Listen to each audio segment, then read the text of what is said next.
Selamat datang di Keluh Kesah Reddit, di mana kalian akan mendengarkan kisah menarik dari seluruh dunia. Kali ini adalah beberapa kisah tentang malicious complaints yang singkatnya memberi pelajaran kepada seseorang yang ngeyel alias kolot. Berikut kisahnya. Cerita pertama.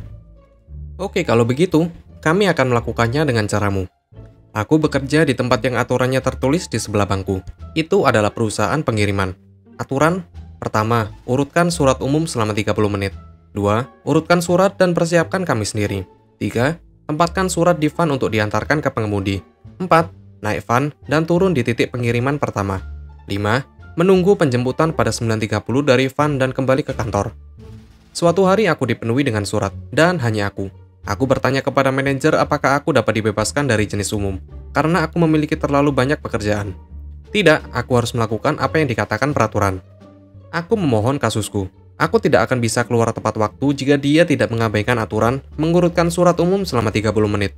Dia tidak mengalah, aku harus mengikuti aturan. Aku diberitahu. Oke, kalau begitu. Aku melakukan sortir surat umum. Pada saat aku telah melakukan semua persiapanku sendiri, Van telah pergi dengan aku. Aku mengatakan ini padanya, dan bos meminta aku untuk mengantar surat keluar dengan mobilku sendiri. Aku menolak, mengatakan itu harus dimasukkan ke dalam van dan diantar oleh supir. Oke, katanya. Tapi aku harus menunggu sopir kembali dan mengambilnya. Tidak masalah, kataku. Tetapi aku meninggalkan setengah surat karena aku harus dijemput pada 9.30 dan karena aku sudah terlambat keluar, tidak mungkin aku bisa selesai dalam waktu yang ditentukan. Wajahnya melongo. Apakah aku ingin pergi lembur? Tidak, terima kasih. Keesokan harinya, aku mendapat permintaan maaf yang jarang darinya karena dia tidak fleksibel. Mereka yang hidup dengan pedang bisa mati karenanya. Cerita kedua. Tentu, aku akan mengaktifkan webcam.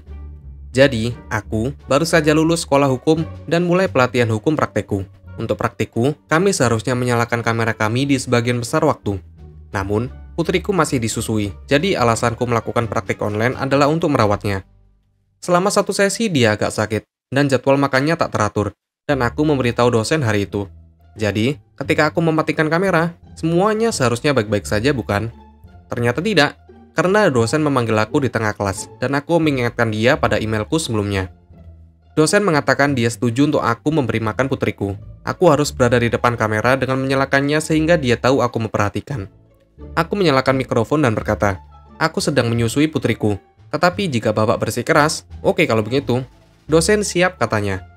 Aku menyalakan kamera, dan dia menjadi merah padam dan mulutnya mengepak seperti ikan dan berkata, oke, matikan kameramu sampai jadwal selesai. Dia tidak berkomentar lagi jika aku mematikan kameraku.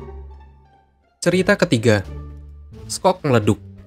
Jadi, suatu hari, aku dulu bekerja untuk toko hardware besar yang memiliki apron yang sangat cocok dengan mainanku di rumah. Aku bekerja di departemen lantai yang sibuk, dan dapat berbagi banyak cerita, tetapi yang paling menyenangkan datang dari orang-orang yang melebih-lebihkan kemampuan kendaraan mereka. Profesional akan datang dengan kendaraan dan pekerjaan yang sesuai. Sementara pekerja di DIY kadang-kadang datang dengan penghinaan terhadap rekan yang mengenakan apron. Lokasi kami telah melihat cukup banyak orang di DIY yang datang sehingga kami memiliki formulir Cover Your Butt yang kami kembangkan. Nah, suatu hari yang cerah, seorang pria datang terburu-buru dan menuntut layanan yang paling cepat, kesal, dan semua saran proyek, dan tersinggung ketika kami menawarkan layanan pengiriman. Dia telah memilih ubin sled yang bagus dan menginginkan palet untuk rumahnya. Kami melakukan penjualan dan membawa palet ke area drive-up. Dia berhenti di Ford F-150 barunya. Tidak ada trailer yang diperkuat, hanya kendaraannya. Kendaraannya itu dapat membawa sekitar 1 ton. Palet itu beratnya sekitar 2 ton.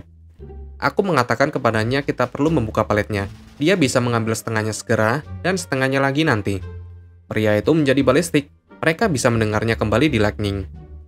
Setelah beberapa kali bolak-balik dan beberapa manajer lain datang dan dengan tegas menasihatinya kalau kendaraannya tidak dapat mengambil palet sekali jalan, dia berteriak dan mulutnya berbusa. Aku mengangkat bahu, mengambil formulir, membahas bagian yang mengatakan dia mengabaikan saran kami dan dia membebaskan perusahaan kami dan karyawannya dari tanggung jawab apapun atas hasilnya. Dia menandatanganinya, duduk, dan forklift kami mulai menurunkan palet ke kendaraan malang ini. Setelah guncangannya reda, aku memanggil operator forklift untuk berhenti. Menunjukkan kepada orang itu, operator mengonfirmasi hanya setengah dari berat muatan yang telah dipindahkan, dan kami memberinya kesempatan terakhir untuk mempertimbangkan kembali. Tidak ada keberuntungan seperti itu. Aku memberi isyarat agar pengemudi forklift melanjutkan, dan tidak ada kegagalan bencana langsung. Pelanggan mengira kita semua bodoh, sementara hampir semua orang di toko, termasuk banyak pelanggan profesional yang tertawa, nongkrong di pintu, menonton. Pria itu masuk ke truknya, mengucapkan kata mutiara kepada kami. Sumpah serapah, orang tolol. Lalu mengemudi sejauh 6 kaki sebelum blam, guncangan meledak, dan as roda belakangnya bengkok.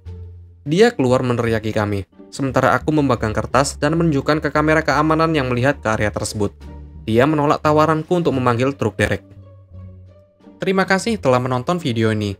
Kalian bisa like, komen, dan subscribe channel ini. Sampai bertemu di video selanjutnya.